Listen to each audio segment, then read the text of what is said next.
हम जैसे कर्म करते हैं हमें उसका वैसा ही फल मिलता है। हमारे द्वारा किए गए कर्म हमारे पाप और पुण्य तय करते हैं। हम अच्छे कर्म करते हैं तो हमें उसके अच्छे फल मिलते हैं, और अगर हम बुरे कर्म करते हैं तो हमें उसके बुरे फल मिलते हैं। आइए मैं आपको एक कहानी सुनाता हूं जिसको मैंने बहुत साल पहले एक धार्मिक पत्रिका में पढ़ा था। कहानी कुछ यूं है कि एक नगर में एक व्यापारी था और उसका एक पार्टनर भी था। दोनों खूब मेहनत करते थे, समझदार भी थे, इसलिए व्यापार अच्छा खासा चल रहा था। समय समय पर ये दोनों अपने मुनाफे की रकम को आधा आधा कर लेते थे। एक दिन व्यापारी हिसाब किताब करने बैठा और उसने पाया कि उन्हें बहुत अधिक मुनाफा हुआ है। इतना अधिक धन देखकर उसकी खुशी का ठिकाना ना रहा, पर दूसरे ही क्षण उसकी खुशी उदासी में बदल गई जब उसे याद आया कि इस धन का आधा हिस्सा तो उसके पार्टनर का है। बस फिर क्या था, व्यापारी की नीयत खराब हो गई और उसके मन में एक बड़ी ही भयानक योजना ने जन्म लिया।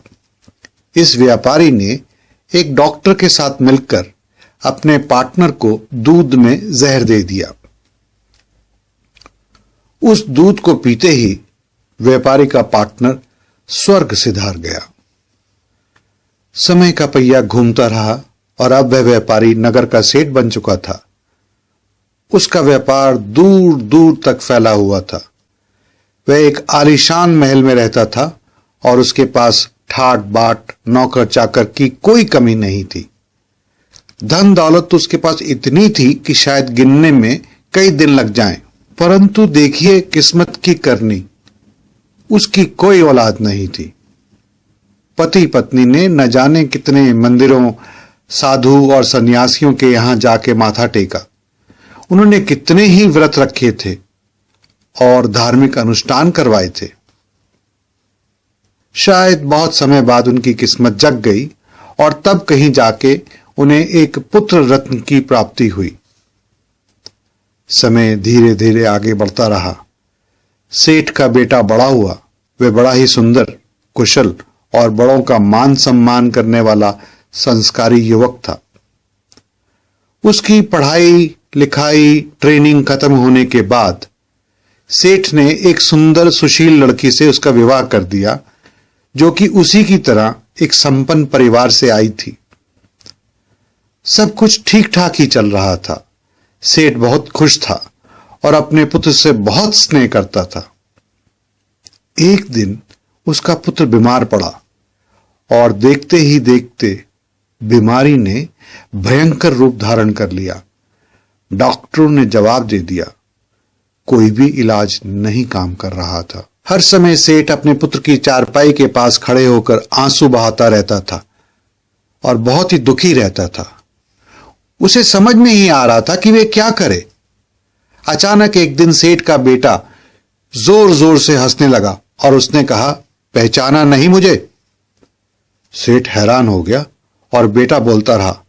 उसने कहा, मुझे ध्यान से देखो, मैं वही व्यक्ति हूं जो तुम्हारा पार्टनर था और जिसे तुमने जहर देकर मार दिया था।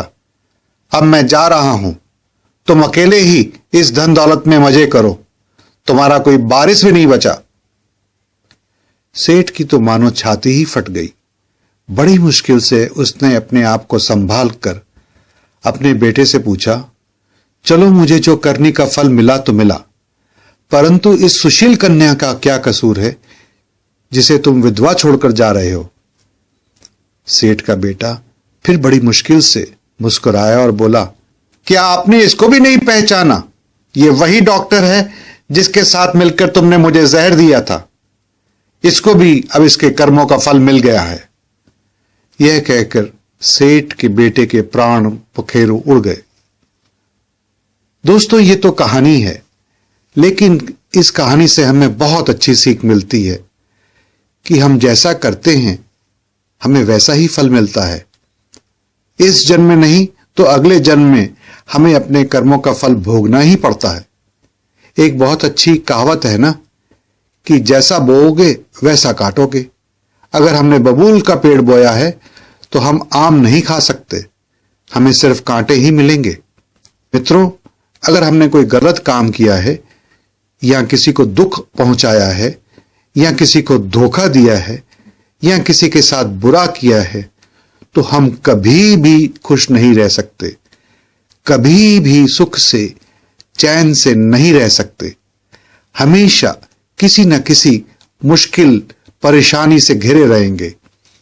इसलिए कर्म करते वक्त जागरूक रहने में ही सफलता है। मित्रों, आप भी अपनी सच्ची कहानी मेरे माध्यम के द्वारा सभी के साथ शेयर कर सकते हैं। मुझे आप अपनी सच्ची कहानी लिख भेजें और पसंद आने पे मैं आपका नाम लेके आपकी कहानी एक न एक वीडियो में जरूर सुनाऊंगा।